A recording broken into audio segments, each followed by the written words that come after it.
एक दिन राजा विक्रमादित्य शिकार खेलते खेलते एक ऊंचे पहाड़ पर आए। वहां उन्होंने देखा कि एक साधु तपस्या कर रहा है। साधु की तपस्या में विघ्न नहीं पड़े, यह सोचकर वे उसे श्रद्धापूर्वक प्रणाम करके लौटने लगे। उनके मुड़ते ही साधु ने आवाज़ दी और उन्हें रुकने को कहा।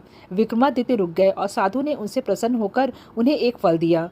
उसने कहा कि जो भी यह फल खाएगा तेजस्वी और यशस्वी पुत्र प्राप्त करेगा। फल प्राप्त कर राजा भी लौट रहे थे तो उनकी नज़र एक तेजी से दौड़ती हुई महिला पर पड़ी। दौड़ते दौड़ते एक कुएं के पास आई और छलांग लगाने के लिए उद्यत हुई।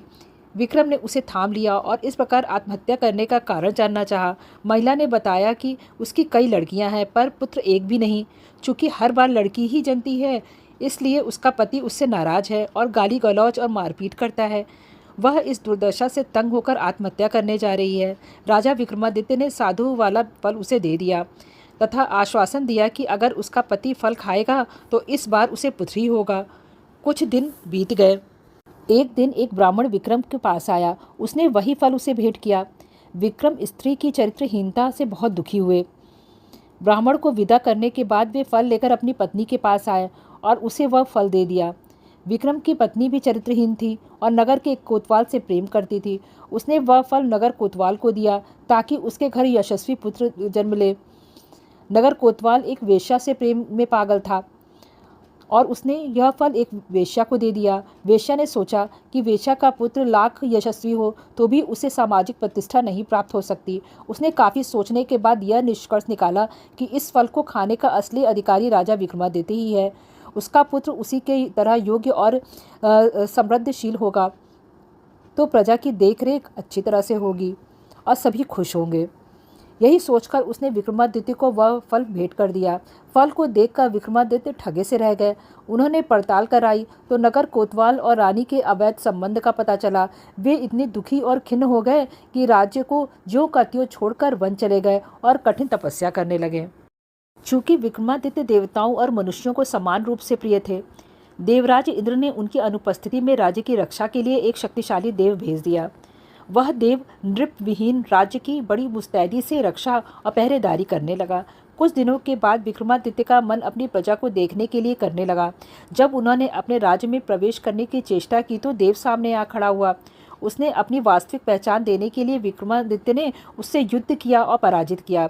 पराजित देव मान गया कि उसे हराने वाला विक्रमादित्य ही है और उसने उन्हें बताया कि उनका एक पिछले जन्म का शत्रु यहाँ पर आ पहुँचा है और सिद्ध कर रहा है।